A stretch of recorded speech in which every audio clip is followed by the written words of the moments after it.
Shri K Shaji, നമുക്ക് ഹരിയാനയിലെ സാഹചര്യം എടുക്കാം. അവിടെ എക്സിറ്റ് പോൾ ഫലങ്ങൾ എല്ലാം പ്രവചിച്ചിരുന്നത് വളരെ അനായാസം കോൺഗ്രസിന് വലിയൊരു മുന്നേറ്റം നടത്തി അധികാരത്തിലെത്താൻ കഴിയുമെന്നതായിരുന്നു. രാഷ്ട്രീയ സാഹചര്യങ്ങളൊക്കെ BJPയെ പ്രതിരോധത്തിലാക്കുന്നതായിരുന്നു. അത് ഗുസ്തി താരങ്ങളുടെ പ്രശ്നമാകട്ടെ, കർഷകരുടെ പ്രശ്നമാകട്ടെ, പിന്നെ 2 ടേമിൽ അവിടെ ഭരിച്ച ശേഷം ഉണ്ടാകുന്ന ഒരു ആന്റി ഇൻകംബൻസി ഫാക്ടർ ആകട്ടെ, അവിടെ അതിനെല്ലാം ആ പ്രതീക്ഷകളെല്ലാം കോൺഗ്രസിന്റെ മുഴുവൻ സ്വപ്നങ്ങളെയും തകിടം മറച്ചുകൊണ്ട് ഹരിയാനയിൽ BJP 3ാം വട്ടം അധികാരത്തിലേക്ക് വരികയാണ്. അവിടെ ഈ ഭൂപേന്ദ്ര സിംഗ് ഹൂഡ എന്ന ഒറ്റ വ്യക്തിയിൽ കോൺഗ്രസ് കേന്ദ്രീകരിക്കുകയും ജാട്ട് വോട്ടുകളിൽ മാത്രം ശ്രദ്ധ ചെലുത്തുകയും അവിടെ കുമാരി ശെൽജ ഉന്നയിച്ച പ്രശ്നങ്ങൾ അവഗണിക്കപ്പെടുകയും OBC വിഭാഗത്തെ വേണ്ട രീതിയിൽ പരിഗണിക്കാതിരുന്നതിനും കോൺഗ്രസ് കൊടുത്ത വിലയല്ലേ ഹരിയാനയിലെ തോൽവി? താങ്കൾ എങ്ങനെ വിലയിരുത്തും? തീർച്ചയായിട്ടും നമുക്ക് അങ്ങനെ വേണം അനുമാനിക്കാൻ. നമ്മൾ നോക്കിയാൽ വളരെയധികം ആത്മവിശ്വാസത്തോടു കൂടിയിട്ടാണ് കോൺഗ്രസ് ഇപ്രാവശ്യം ഹരിയാനയിൽ മത്സരിച്ചത്.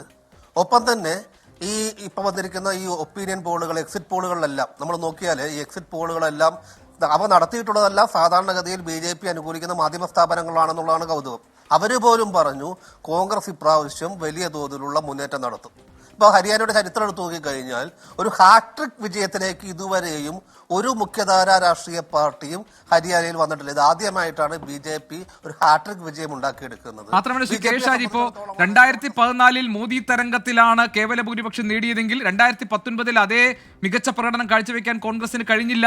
JJPയുടെ സഹായത്തോടു കൂടിയാണ് കോൺഗ്രസ് അവിടെ അധികാരത്തിൽ വന്നത്. ആ JJP സഖ്യത്തിൽ നിന്ന് ഇറങ്ങിപ്പോയി. അപ്പോൾ അങ്ങനെ നോക്കിയാലും BJPക്ക് പ്രതികൂലമായിരുന്നു. അതായത് കോൺഗ്രസ് തളികയിൽ വെച്ച് BJPക്ക് സമ്മാനിച്ച വിജയം എന്ന് പറയേണ്ടി വരും ഹരിയാനയിൽ. അല്ല, അങ്ങനെ വേണം നമ്മൾ കാണാൻ. കാരണം കോൺഗ്രസിനെ സംബന്ധിച്ചിടത്തോളം കോൺഗ്രസിലെ ഇപ്പോൾ ഹൂഡ എന്ന് പറയുന്ന ഒരു പവർ സെന്ററിലേക്ക് കാര്യങ്ങൾ ഒതുങ്ങി പോകുന്നു. ഇപ്പൊ ഷെൽജയെ പോലെ നേരത്തെ സൂചിപ്പിച്ചതുപോലെ ഷെൽജയെ പോലുള്ള ആളുകൾ, ഒരു ദളിത് ആളുകളെല്ലാം നേതാക്കന്മാരെല്ലാം സൈഡ് ലൈൻ ചെയ്യപ്പെടുന്നു.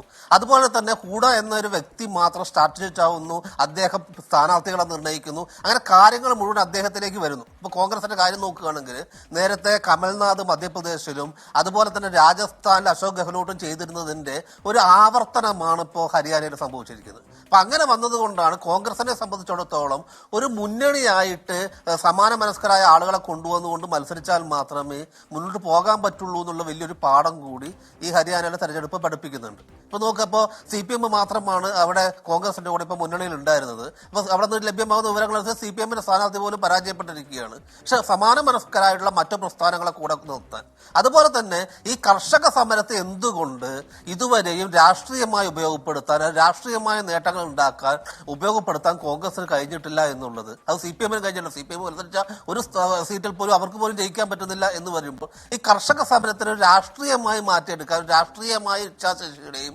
രാഷ്ട്രീയമായ ഇടപെടലിന്റെയും ഭാഗമാക്കി മാറ്റാൻ ഇന്ത്യയിലെ മതേതര പ്രസ്ഥാനങ്ങൾക്ക് എന്തുകൊണ്ട് കഴിയുന്നില്ല എന്നുള്ളത് വലിയൊരു പ്രശ്നമാണ്. ഇപ്പൊ തന്നെ പഞ്ചാബിന് മുമ്പ് ഇലക്ഷൻ നടന്ന സമയത്ത് കർഷക സമരം കൊടുമ്പിരി കൊണ്ട സമയമാണ്. അന്ന് ആം ആദ്മി പാർട്ടിയാണ് അവിടെ നേട്ടം ഉണ്ടാക്കിയത്.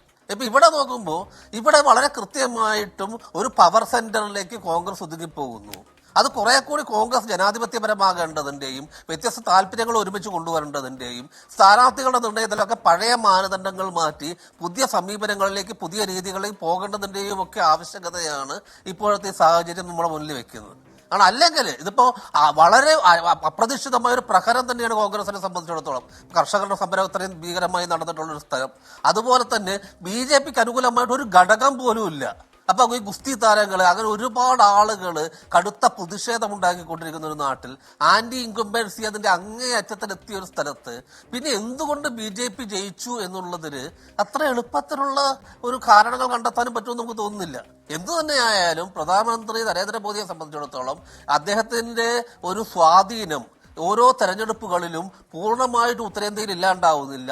അത് പല പോക്കറ്റുകളിലും അദ്ദേഹത്തിന്റെ സ്വാധീനം ഇന്നും അചഞ്ചലമായി നിലനിൽക്കുന്നു എന്ന് തന്നെ വേണം ഇതിൽ നിന്ന് കരുതാൻ. കാരണം നമ്മൾ നോക്കുമ്പോൾ ഇത് രാവിലെയൊക്കെ വളരെ കോൺഗ്രസിന് അനുകൂലമായിട്ടുള്ള ഒരു മുന്നേറ്റം തന്നെയാണ് വോട്ടെടുപ്പിന്റെ ആദ്യഘട്ടങ്ങളിലൊക്കെ കാണുന്നത്. വളരെ പെട്ടെന്നാണ് ചിത്രങ്ങൾ മാറുകയും പ്രത്യേകിച്ച് നഗരപ്രദേശങ്ങളിലേക്കൊക്കെ എണ്ണാൻ വരുന്ന സമയത്താണ് മൊത്തം ചിത്രം തന്നെ മാറിപ്പോവുകയും ചെയ്യുന്നത്. അപ്പൊ അതുകൊണ്ട് കോൺഗ്രസ് ഇതൊരു വലിയൊരു ആത്മവിമർശനപരമായിട്ട് എടുക്കുകയും ഇത്തരത്തിലുള്ള ഒരു വലിയ വലിയ ഒരു ഐക്കൺസ്, ഒരു പവർ സെന്റേഴ്സ് ഇത്തരം സംസ്ഥാനങ്ങൾ ഉണ്ടാവുകയും അവരുടെ ഒരു ഏകാധിപത്യപരമായ പ്രവണതകളുടെ കീഴിലേക്ക് പാർട്ടിയുടെ മൊത്തം സംവിധാനം പോകാതെ നോക്കുകയും ചെയ്തിട്ടില്ലെങ്കിൽ ഇത് വളരെ BJPക്ക് ഒരു ബദലുണ്ടാക്കുക എന്ന് പറയുന്നത് വളരെ ബുദ്ധിമുട്ടാണ്.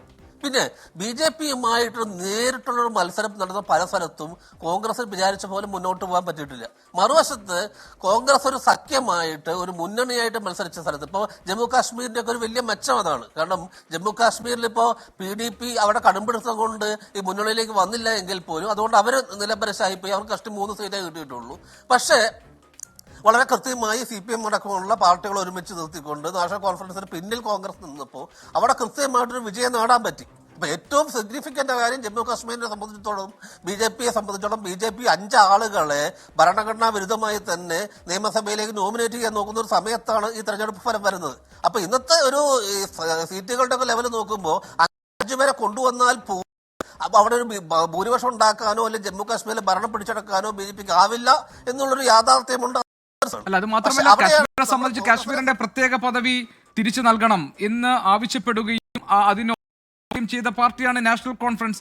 അപ്പോൾ അവിടെ അതുകൂടി ടെസ്റ്റ് ചെയ്യപ്പെട്ട ഇടമായിരുന്നു ജമ്മു കാശ്മീർ. അവിടെ BJP-ക്ക് വലിയ തിരിച്ചടിയാണ്. താങ്കൾ പറഞ്ഞ ഈ 5 പേരെ നോമിനേറ്റ് ചെയ്യാനുള്ള ലഫ്റ്റനന്റ് ഗവർണർ അധികാരം നൽകുന്നതിനൊപ്പം തന്നെ ജമ്മു കാശ്മീരിൽ BJP നടത്തിയ രാഷ്ട്രീയ ഇടപെടലിനുള്ള ഒരു മറുപടി കൂടി യഥാർത്ഥത്തിൽ നാഷണൽ കോൺഫറൻസിന്റെ ഈ വിജയം. തീർച്ചയായിട്ടും. കാരണം നമ്മൾ നോക്കിക്കഴിഞ്ഞാൽ കാശ്മീരിലെ ജനങ്ങൾക്ക് വിശ്വാസമുള്ള കാശ്മീർ മതേതര രാഷ്ട്രീയത്തിൽ വിശ്വസിക്കുന്ന ആളുകൾക്ക് പിന്തുണയ്ക്കാൻ കഴിയുന്ന ഏക സഖ്യമാണ് കോൺഗ്രസും നാഷണൽ കോൺഫറൻസും ഉൾക്കൊള്ളുന്ന സഖ്യം. അപ്പൊ അതിന്റെ വിജയം എന്ന് പറയുന്നത് കാശ്മീരിൽ ഒരു ജനാധിപത്യത്തിന്റെ വിജയമാണ്. കാരണം കാശ്മീരികളെ വിശ്വാസത്തിലെടുത്തുകൊണ്ട് മാത്രമേ അവരെ നമ്മുടെ മുഖ്യധാരയുടെ ഭാഗമായി നിലനിർത്തിക്കൊണ്ട് മാത്രമേ കാശ്മീരിനെ മുന്നോട്ട് കൊണ്ടുപോകാൻ പറ്റുള്ളൂ.